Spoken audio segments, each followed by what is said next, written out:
Right, so by now we've all seen the images of Darwin Nunez leading the charge into the Colombia Ultras, and I've got to say I've never seen anything like this before, but it is worth noting that the idea of Nunez scaling a fence, putting his fists up Queensbury Rules style and going toe-to-toe with a few hundred South American nutters is in no way a surprise. In fact, it's completely on brand for the lad, and in all honesty, I kind of quite like it because we know he's nuts.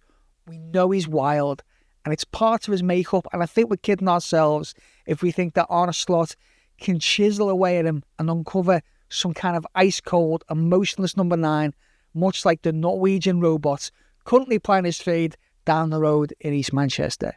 Nunez is a different beast entirely. Now, there seems to be conflicting reports to what actually happened in the aftermath of Colombia's 1-0 defeat of Uruguay, but there does seem to be some kind of common thread. Multiple reports from Uruguay players and officials suggest that families of the Uruguay team, including children, were in a section of the Bank of America Stadium which found itself under some kind of intimidation or even attack by Colombia fans. Cue delirium, as several players rushed into the same area with the apparent intention of protecting their families. The mother of PSG's Manuel Ugarte is said to have fainted, and she received medical attention on the pitch.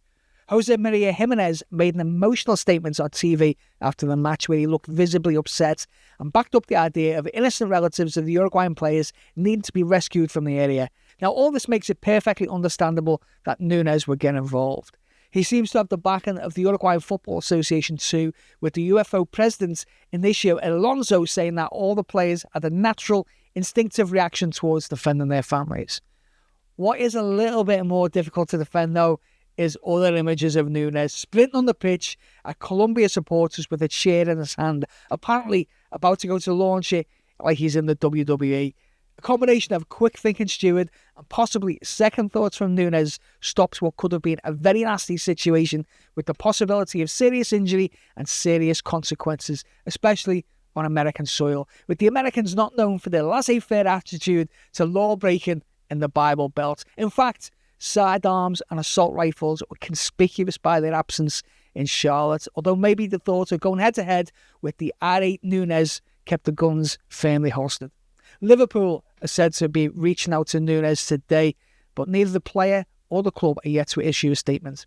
While he's often struggled at times on the pitch for the Reds, one of the reasons he's loved by Liverpool fans is for his emotional personality and his willingness to back the people around him and always give 100%, which is always an endearing trait for supporters and teammates alike. Think back to his verbals with Newcastle United coaching staff in August 2022, along with a clash at the Etihad with Pep Guardiola, although that same hothead has gotten his Liverpool career off to a stuttering start after receiving a red card for head-putting Crystal Palace's Joachim Andersen in Nunez's Anfield debut. Parallels can obviously be drawn to another great Uruguayan number 9, Luis Suarez, one of the greatest players that the Premier League has ever seen, but unbelievably has at least 3 separate incidents of biting other players, as well as being found guilty of using racial language against Manchester United's Patrice Evra.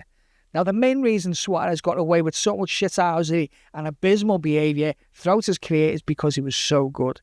Now, you can blame this on the flexible morality of football fans, as well as football club owners being fans of finance above all other considerations.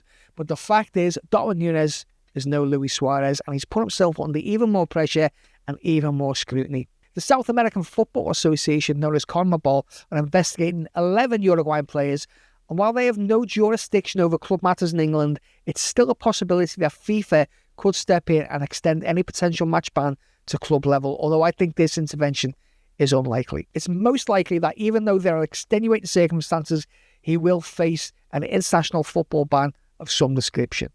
Once the Premier League season is underway, Uruguay is set to play 2 matches apiece in September, October and November, which could actually work in Liverpool's favour, taking Nunez away from the spotlight of World Cup qualifiers in South America, including a rematch with Colombia, enabling him to focus on getting sharp for the Reds and not adding tens of thousands of air miles to his legs. In terms of being sharp, Nunez had a decent Copa America. He scored a hat-trick against Mexico in the final warm-up match and notched a couple of goals in the group stage, albeit against the less fancied Panama and Bolivia. Both of these were typical Nunez finishes, all about hitting the target centrally with a lot of power. Now, this has often been his issue in the Premier League, where the goalkeepers are of a higher standard. Just smashing it at the keeper is not going to cut it here, and Arne Slot is going to have to find ways of embracing Nunez's innate madness while coaxing some kind of composure and finesse. Now, it is in there somewhere, as we saw with his incredible chip goal against Brentford, for instance. We just need to see it more often, because make no mistake, this latest instance is not the last time we've seen the red mist descending over Darwin, and the older he gets, the less endearing it's going to become. The only way a player can get around this kind of behaviour is to produce the goods on the pitch, which he hasn't done on a consistent basis so far for Liverpool. So this really does feel like his last chance at Liverpool. And with Arne Slot probably looking to make a statement move as a new manager, Nunez might only have until the January transfer window to prove he has what it takes to be Liverpool's number 9. Now, personally, I think that there is a player in there, and it's worth persevering and giving him one more chance to see if he can make it at this level. Now, you might think I'm talking rubbish. If so, have your say and leave a comment below. Up the Reds.